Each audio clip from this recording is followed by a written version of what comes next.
శ్రీమాత్రే నమః. అందరికీ శుభోదయం అండి. అందరూ ఏకాదశి పూజలు అవి చేసుకున్నారు, గుళ్ళకెళ్ళారని అనుకుంటున్నాను.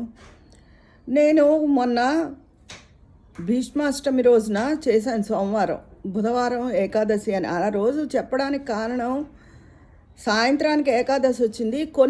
నాకు గుళ్ళో పూజారి గారు చెప్పారు, కొన్ని క్షేత్రాల్లో రాత్రి కళ్యాణం చేస్తారట.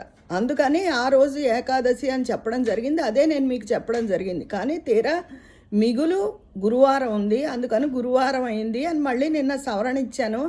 కానీ ఆ చెప్పడంలో పొరపాటున భీష్మాష్టమి అని వచ్చింది. కానీ నేను తమ్నైలు భీష్మ ఏకాదశి గురువారం అని పెట్టాను. ఆ తమ్నైల్ చూడడం మానేసి అందరూ మీరు పొరపాటు చెప్పారు అన్నారు. అంతవరకు కూడా ఏం తప్పులేదు, పోన్లేండి, నా పొరపాటు మీరు సవరించారు, ఓకే రైట్, నా వాళ్లే కదా మీరు. కాకపోతే ఒక ఆవిడ మీరు మళ్ళీ పొరపాట్లు చేస్తున్నారు అంటే మళ్ళీ పొరపాటు ఏముంది అందులో?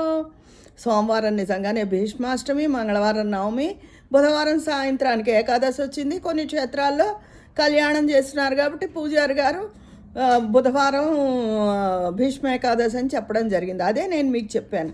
కానీ నిజానికి మిగులు గురువారం ఉంది కాబట్టి ఆ రోజే అవుతుంది అని కూడా అన్నారు కాబట్టి అది చెప్పాను. అది మళ్ళీ నేనేం పొరపాటు చెప్పలేదు. అంటే నన్నేదో ప్రూవ్ చేసుకుందుకు మీకు చెప్పట్లేదు, మామూలుగా జరిగిన విషయానికి మీ వివరణ ఇవ్వడం జరుగుతోంది. అదండి ఈరోజు విషయం. ఇదే నేను ఈరోజు చేసే షార్ట్. అయితే నిన్న మేము ఏం చేసాము ఏంటి అన్నది ఒక వీడియో ఇప్పుడు అప్లోడ్ చేస్తున్నాను, అందరూ చూడండి.